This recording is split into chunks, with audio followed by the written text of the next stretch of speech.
Every night, you lie down and lose yourself. Consciousness dissolves. A world assembles around you. Faces, streets, weather, entire lives. And you accept every impossible detail without question. Then you wake, and it evaporates. For almost all of human history, that was simply the price of sleep. But a handful of people in every culture reported something stranger. In the middle of a dream, they said, they had woken up, not out of the dream, inside it, still asleep, still dreaming, and suddenly completely aware of it. The Greek philosopher Aristotle noticed it in the 4th century before Christ, writing that a sleeper may become aware that what is happening is a dream. Physicians, mystics, and diarists repeated the claim for 2,000 years. In 1913, the Dutch psychiatrist Frederik van Eeden finally gave it a name. He had recorded hundreds of his own dreams, and he reserved a special category for the ones in which he possessed, as he put it, full recollection of daily life, and could act with free volition. He called them lucid dreams. And science, for the most part, ignored him. The objection was not snobbery, it was logic.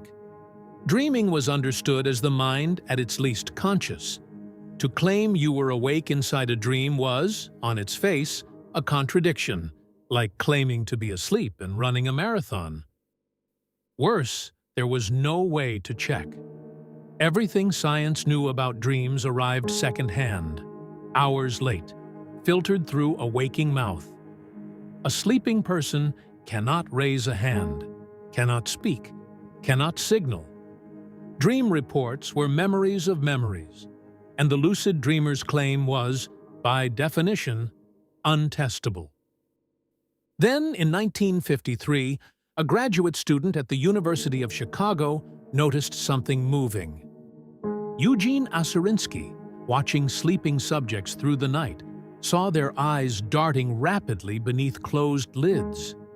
He and his supervisor, Nathaniel Kleitman, found that when they woke people during these bursts of movement, the sleepers reported vivid dreams. They had found REM sleep, and with it, the physical fingerprint of dreaming. Further work revealed something stranger still. During REM, the brain runs hot, in places as active as it is in waking, but the body is switched off. A signal from the brainstem paralyzes the skeletal muscles, so that you cannot act out what you dream. With two exceptions, the diaphragm keeps breathing, and the eyes keep moving. That is the crack in the wall. If a dreamer's eyes move with the dream and the eyes are not paralyzed, then a lucid dreamer, one who knows they are dreaming, could deliberately look in an agreed direction. And that movement would be written onto the polygraph, in the waking world, in real time. In 1975, at the University of Hull, a doctoral student named Keith Hearn set out to try exactly that. His subject was Alan Worsley, an experienced lucid dreamer. Before sleep, they agreed on a signal, a set of deliberate left-right eye movements, unlike anything the sleeping eye does on its own. Night after night, nothing. Then, on the 12th of April, at 7 minutes past 8 in the morning, with Worsley deep in REM sleep, the polygraph pens swung. Left, right,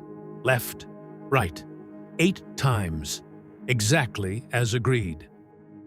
A man who was, by every physiological measure, sound asleep, had sent a deliberate message to another human being from inside his own dream. A few years later, and unaware of Hearn's work, Stephen LaBerge was doing the same thing at Stanford. He formalized the method around a distinctive left-right signal, and in 1981, he published. The signals were unambiguous, they were repeatable, and they were produced by different dreamers in different laboratories, on demand. Lucid dreaming stopped being an anecdote and became a measurable physiological state. And once a thing is measurable, it can be interrogated. The questions the researchers asked next are, frankly, the interesting part. First, how does time behave in there? LaBerge had lucid dreamers signal, count to 10 inside the dream, then signal again. For that simple count, the intervals matched their waking pace closely. But that result is far narrower than it is usually reported to be. When later researchers tested more demanding actions, walking a set distance, performing a routine, those took measurably longer in the dream than awake. Dream time is not a fixed exchange rate. It stretches. And every tradition that works seriously with dreams says it stretches much further than a laboratory has ever been able to follow. Practitioners describe nights that contain a season, an apprenticeship, a life. The clock beside the bed records 90 minutes of REM, and the dreamer comes back carrying years. Science has measured the shallow end of this. The deep end is reported consistently by the people who go there. And it is precisely why the dream is treated as a place to do real work. Second, does a dreamed action look like a real one inside the brain? Researchers had lucid dreamers signal and then clench a dreamed fist.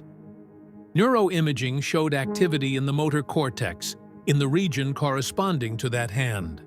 The brain does not entirely distinguish between doing and dreaming. Third, what kind of state is lucidity exactly? Electroencephalography found that lucid REM carries features of both sleeping and waking. Dreaming sleep, with the frontal regions associated with self-awareness and reflection, partially switched back on. Lucidity is a hybrid, a genuinely distinct state of consciousness. And then, in 2021, researchers working across 4 separate laboratories did something that still sounds impossible. They asked sleeping lucid dreamers questions, spoken aloud, flashed in light, tapped out in code, and the dreamers answered from inside the dream with eye movements and small facial signals, simple arithmetic, yes and no questions, answered correctly, in real time, by people who were asleep. Two-way communication with a dreaming mind is now a laboratory procedure, which leaves the only question that actually matters to you. Is this rare? It is not. Pooling decades of survey data, researchers have found that somewhere around 55% of people report having had at least one lucid dream in their lifetime. Roughly 23% have them once a month or more. If you have ever realized mid-dream that you were dreaming, even for 1 second, even if you woke immediately, then you have already done the difficult part. You have already been there. And the frequency can be trained. The techniques tested in the laboratory, setting a firm intention as you return to sleep, waking briefly in the early hours before going back to bed, and testing your reality during the day. Measurably raise how often lucidity occurs. This is a skill. It has a method, and it has a learning curve. So, what is it for? The most established use is also the simplest. Chronic nightmares lose their grip when the dreamer becomes lucid. Clinical work with nightmare sufferers has found that teaching lucidity reduces how often the nightmares come. Often not by fighting the dream at all, but simply by knowing what it is. A pursuer you can never outrun becomes something you can turn around and face. Athletes and musicians have used the dream as a rehearsal room. Studies of practice inside lucid dreams have found measurable improvement in waking performance. The same mechanism that makes mental rehearsal work, but at full sensory intensity, with unlimited equipment and no risk of injury. Artists, writers, and inventors have been raiding their dreams for centuries. Lucidity turns that raid into a deliberate visit, You can walk into the room where the idea is kept, and you can stay. And then there is the older use, the one the laboratory was never built to measure. Because long before the polygraph, there were traditions that had already mapped this territory and built an entire discipline upon it.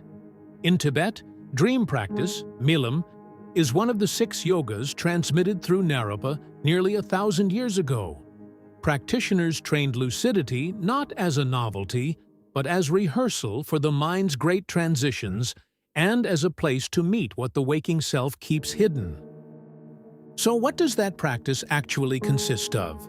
Because this is the part the sleep laboratory was never designed to reach. It begins with a place. In magical practice, the dreamscape is not a spectacle to be watched. It is a location to be built. Practitioners raise a working space inside the dream. A temple, a garden, a single quiet room. They return to it night after night until it holds its shape without effort, until the door is where they left it. A workspace no one else can enter, and nothing in waking life can disturb. Once the space holds, you can put questions to it. This is divination in its oldest sense, framing a question, opening a door with that question attached to it, and reading what comes back. The deep mind speaks fluently in image and symbol and very badly in sentences. So you go to where it is articulate, and you learn to read the reply. You can also meet what lives there, dream figures that carry an intelligence which does not feel like your own invention. Guides, allies, the dead, and the parts of yourself you have spent years refusing to look at directly. Lucidity is what lets you stop running from the figure in the corridor and start talking to it. In every tradition that takes dreams seriously, this is where the real material is kept. And you can work on yourself there. Grief, fear, an old injury, a habit you cannot break in daylight, approached in the one place where they take symbolic form and can be handled directly. This is what the book means by healing, divination, and transformation. Not metaphors, operations. Then you carry it back, an intention charged in the dream and held across the threshold of waking, a ritual rehearsed before it is performed, a decision tested, a conversation practiced, a working begun in the dream and completed at your altar in the morning. This is what turns dreaming from something that happens to you into something you do. And it is why 1/3 of your life stops being downtime and becomes the most private working space you will ever have. The old instructions for getting there are startlingly practical. Examine the day for signs of unreality. Hold a clear intention as you fall asleep. And above all, remember. 2 systems, 1,000 years apart, arriving at the same method. One of them measured it. The other one made it a practice. That is the ground this book stands on. Dream walking is a practitioner's guide to that discipline, the science of getting there, and the tradition of what to do once you arrive. Inside, you will learn to hold lucidity in the dreamscape, to read the symbolic language of your subconscious, to work with dreams for healing and divination, to meet guides, allies, and deeper aspects of the self, and to weave dream work into your everyday practice. You spend 1/3 of your life asleep. This is the book that teaches you to be awake for it. Dreamwalking, available now at books.by/Cale Waring.